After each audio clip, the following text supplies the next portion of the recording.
So the next study unit is on the government, or which is our public sector. So with the government, remember we started with the South African Reserve Bank. We said, who does monetary policy? Monetary policy, who conducts monetary policy? It's the Reserve Bank. So that's important. So over here, I would say monetary policy is the South African Reserve Bank. Which instruments do they have available to them? We said they can use either which tools. There is, okay. Firstly, we say there is accommodation,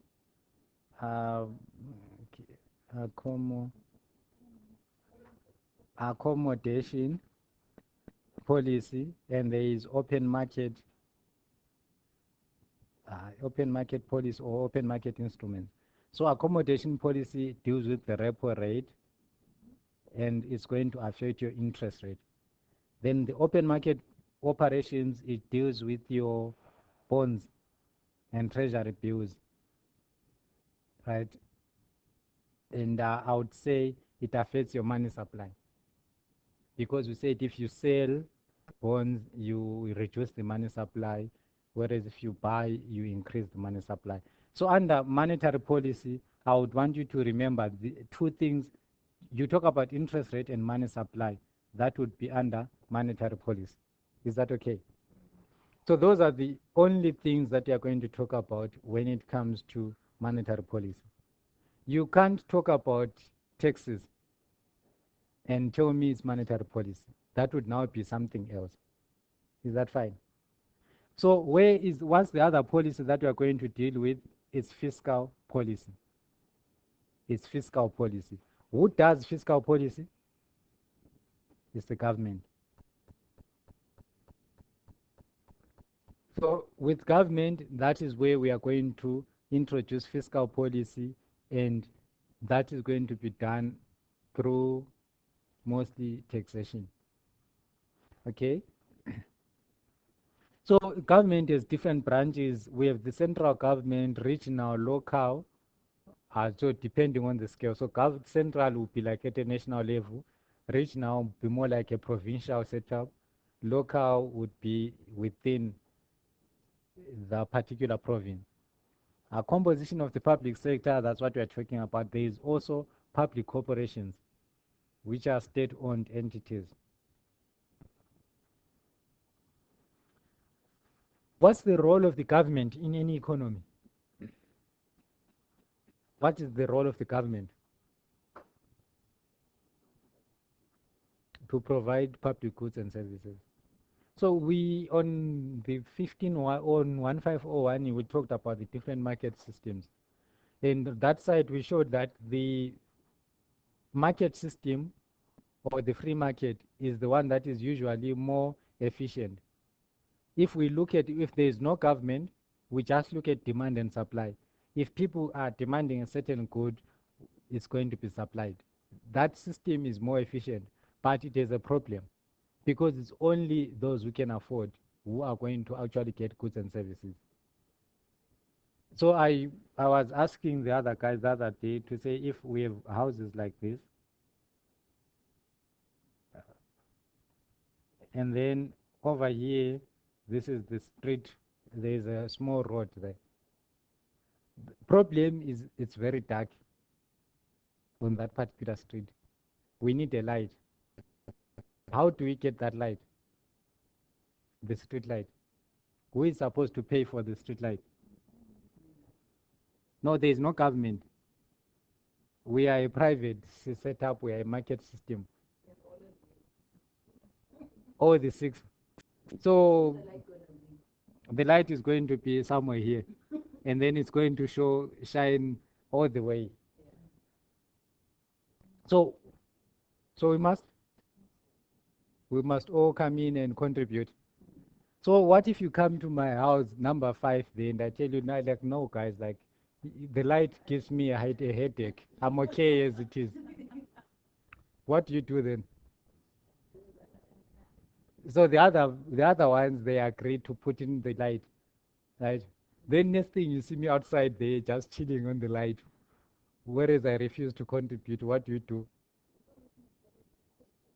You still put the light, and it's fine even if you are just enjoy the light there.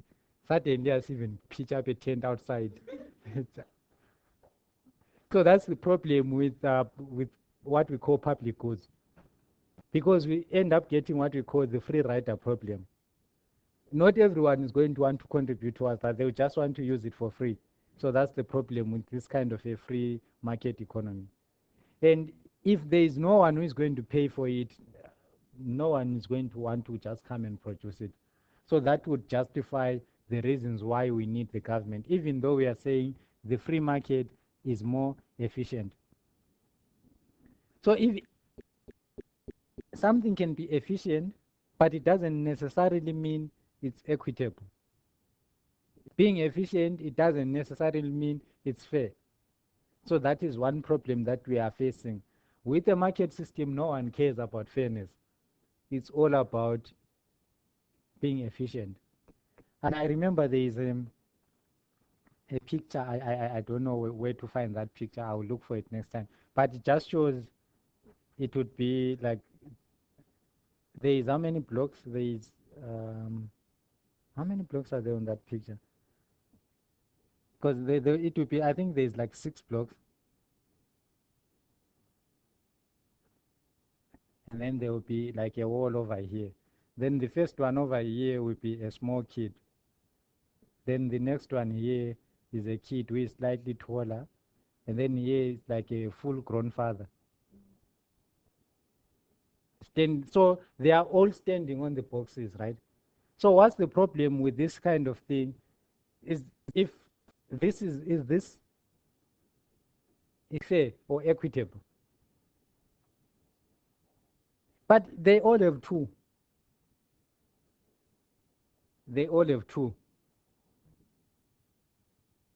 So that is the kind of situation that we'll be facing. In this instance, if it's a private system, I can afford it, then that's fine. It doesn't matter whether there's this one who cannot even see through the wall. Whatever view is that side, they can't see. It's their problem because I can afford what I'm having. Okay, then this one, maybe they are fine, but this one is being affected. So what the government tries to do in that kind of situation would be to say, okay, this tall guy, he should be able maybe to stand on his own on the ground. He's still able to see, right? And then this other one, we can still give him the two so that he can see over here. And then the young one, we give him even all the four. That way, he can enjoy the view as well. So that is what the government comes in and tries to do, to redistribute funds from one side to the other, so that at the end of the day, we can all have certain basic needs. That applies to our medicals, our medication, education, and so on, housing, and so on, yes. So that is why we need the government for provision of public goods mostly. But there is more reasons why we justify government intervention. We are going to see them as we are going on. So we have three fundamental questions in economics that we are trying to address. What should be produced? How do we produce it? And who gets it for whom? So those are the questions that we need to address. In a command system, it's the government that answers those questions. They will say, okay, this needs to be produced. We need housing. How are we going to do it? We are going to offer a tender. People, so that we look at the tender and then we see who is worthy of it. And then who gets it is the people who need them. So that would be how the question is answered. In a free market system, it's demand and supply. If there's demand for a particular good, people are going to produce it. And then it's going to be sold to whoever can afford it. So besides that, government is also needed for justice. It's needed for upholding justice. Where is this? Justice, maintenance of law and order, property rights, and so on. That's why we also need the government. But there is a problem. we have instances where even if the government comes in, it still fails to achieve those objectives that we are trying to get. So just as much as we can have market failure, market failure, it becomes a failure because initially in the market we're trying to satisfy the needs. Then if we are failing to do that, then we deem that as a failure. So governments also can fail, and they do a lot, especially around in Africa. It's a common thing. So we are going to go on and look at that. And then also we talked about equitable system. So these four are the reasons why we need the government. Right? So firstly, then going on, we are going to need to know, how does the government then intervene into the system? How does it intervene? Firstly, it provides public goods and services. That's how it intervenes. Secondly, it becomes a market participant. You remember you told me the government is involved in the goods market as well as in the factor market. It means it also helps with the economic activity. Third, we have government spending. Government spends on a lot of things. They also make transfer payments like grants and so on. Next, they have a structure of taxation. That's how they come in as well, through taxes, and finally, through regulation. So that is how the government is going to intervene in any particular economy. Is that fine? Okay. So we said the market can fail, but similarly, the government can also fail. How does the government fail, and who is it attributable to? Firstly, we talk about politicians. Politicians are elected, right? Meaning it's you guys who sit down and decide who we want to represent us, right? So politicians are elected. What's the problem with politicians? Is they are mere human beings. They have their own agendas, attitudes, beliefs, morals, and perceptions. They merely do what is required to secure or retain political office. Attention is not always focused on where it should be, which is the public good. In fact, it's often focused on their personal agendas, and the best interests of society come in at a distant second. That's the reality of it with politicians. So that could cause government failure. So that is, in this case, it means that government intervention is not successful. It's unsuccessful. They come in, they are supposed to do this and that, but still we still don't get that. So first reason we are saying it's politicians. With politicians, with that part, I normally give an example of if you know the tender systems, the government tenders. Normally, how long are the tenders?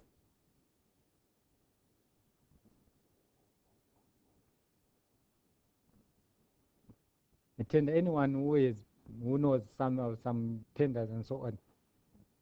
Like for a project or Anything, education, health, project, building a road and so on. Those tenders.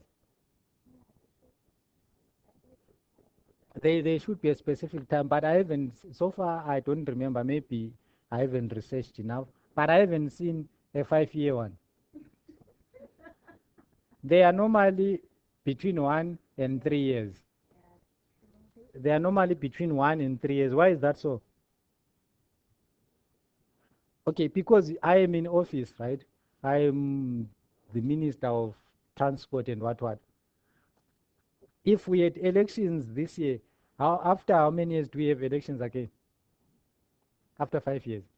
So do you think I'm going to give out a tender for 7 years, where the results are only going to be seen in 2027? I would rather give a tender for 3 years. That something happens now, they get a result. At least for my next campaign, I'm going to tell, I did this, you saw the results. So that is, yes, it's a good thing, but it's a problem at the same time. What about things like agriculture? Do you think I can develop a piece of land from nothing, put manure, start planting things like for lumbering, that wood, I don't know what it's called. You know that those forests with the wood, tall wood, which takes like 20 years to actually do. Do you think we can get a tender for that? Why not? Because no one really cares what's going to happen in 20 years' time. So that is the problem mostly that we are facing in, I would say generally in Africa. They are not, like if a new party comes in, they just destroy everything that was before. They want to prove a certain point, so there are no policies that continue. Unlike in some, like Canada, for example, they have good policies. So there are some things that even if you are coming in, it doesn't matter who started it. It was the opposition party or whatever. It doesn't matter. It still goes on. So in those instances, they do have some projects that can run for a long time. Okay, nothing much going on. Secondly, we have bureaucrats. So politicians are elected, bureaucrats are appointed. They work in government departments, and the basic reason for bureaucratic failure is due to governments usually not being subjected to competition, and as such are not constrained by a profit and loss account. Think about it, how many state-owned entities have had trouble and needed bailing out? A lot. But if it's a private company, do you get a bailout? No. So even your conduct, if someone is not doing the best, they fire you. Like that, that's as simple as it is. But if you ever, no, not except in government, we do get people who get fired and so on. But it's usually the top people. Like the middle class or whatever, someone can work in one department, you don't even know what they do. Like, yeah, but they do something there, but yeah, they always there for years and years. That is the government part of it. So they don't have a profit and loss account to say whatever this is it profitable and so on. So that is normally what the problem is.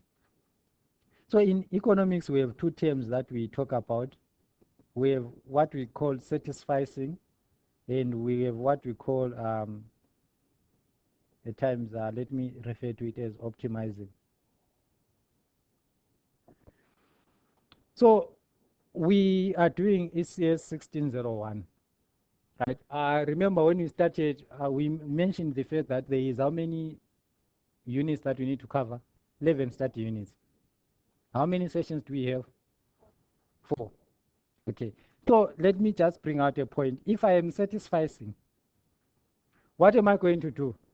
I'm going to be here all the 4 sessions.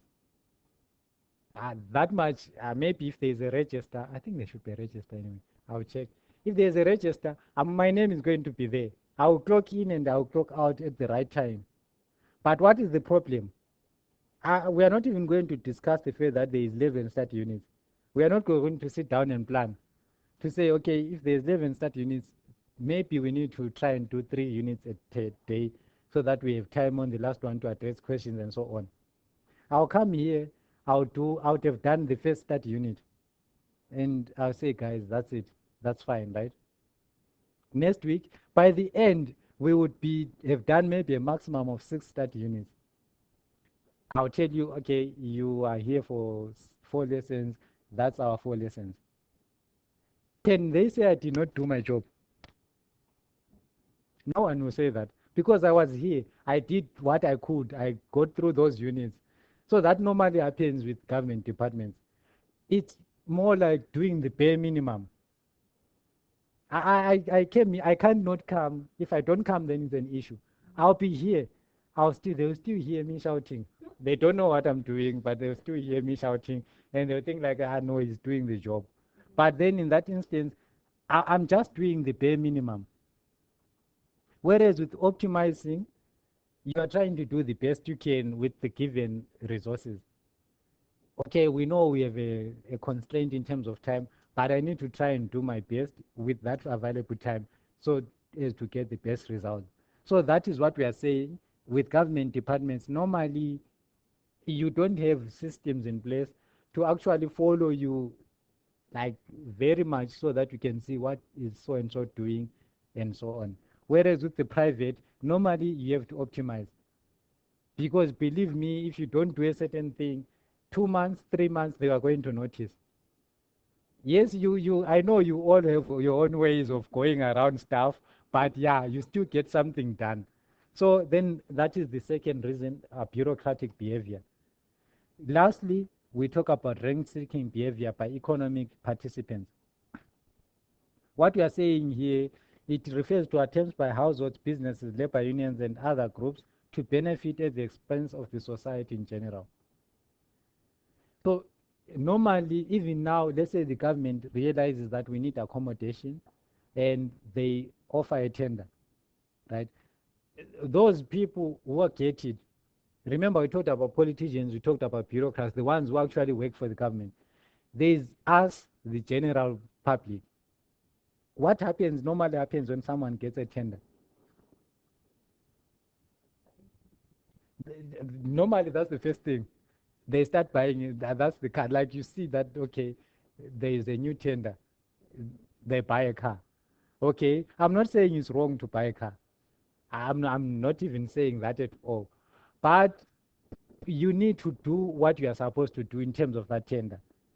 And the problem is mostly they satisfies. Once I get a tender, I do the bare minimum. I don't do the best. You just, yeah, they rarely ever finish. Do the bare minimum. Have issues paying workers, buy the latest car, and so on and so on. So that is another problem that we get. Rent-seeking behavior. People want to profit at the expense of others. So just browse through that as well. Before then, the next session talks about nationalization and privatization. I don't even feel that this should have been this long. What is nationalization? It's simply when a private, an entity that was run on a private basis is nationalized or taken to the public sector. On the last campaign elections, when was elections? Was it last year? It was last year. There was a talk about nationalizing the South African Reserve Bank. Do you remember that, or you didn't hear that?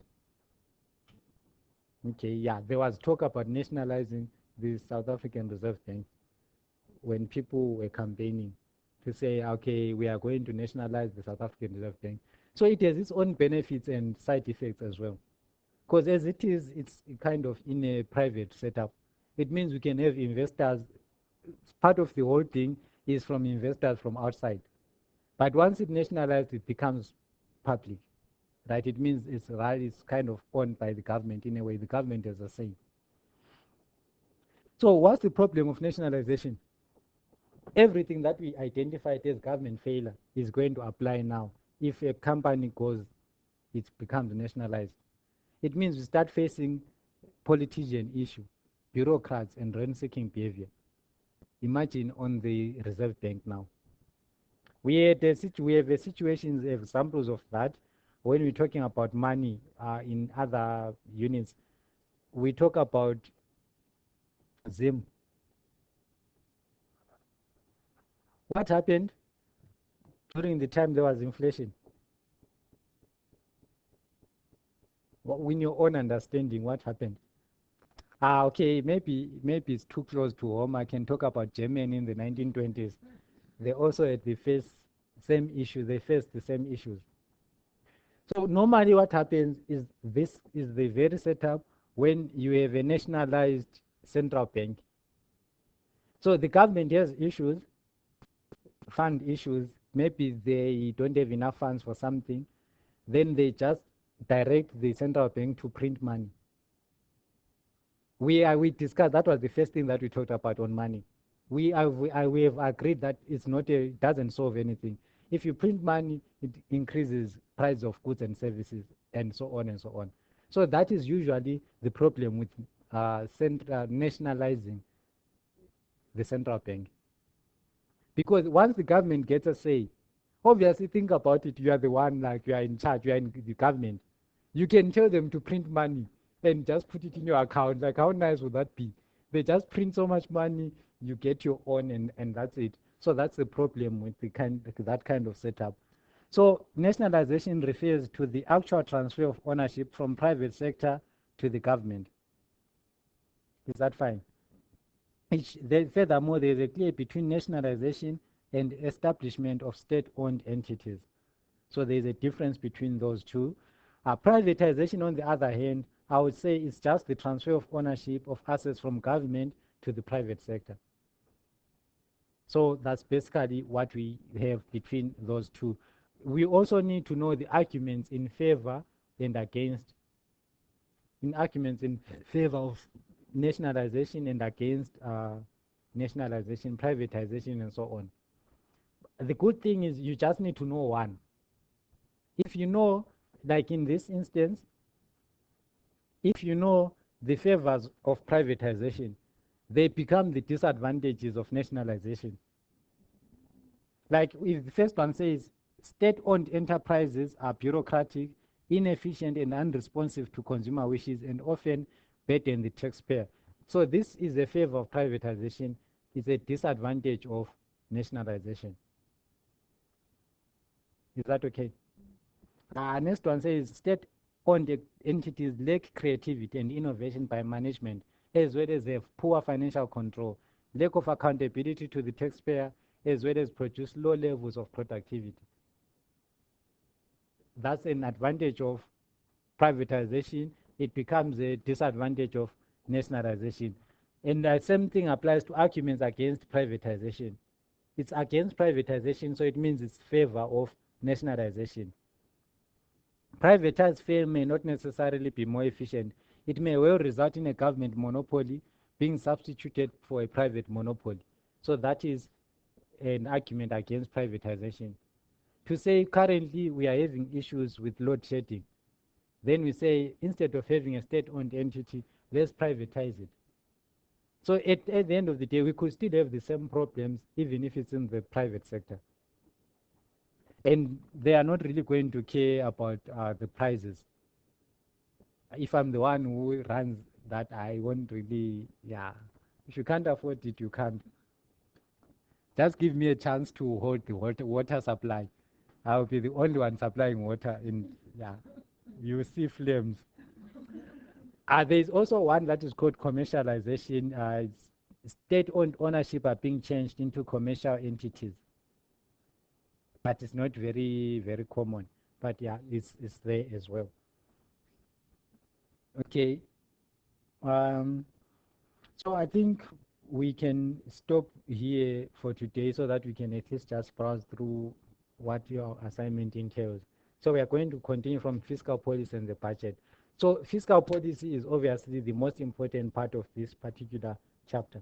What we've done so far, yes, it's introduction and we need to understand, but fiscal policy is very important.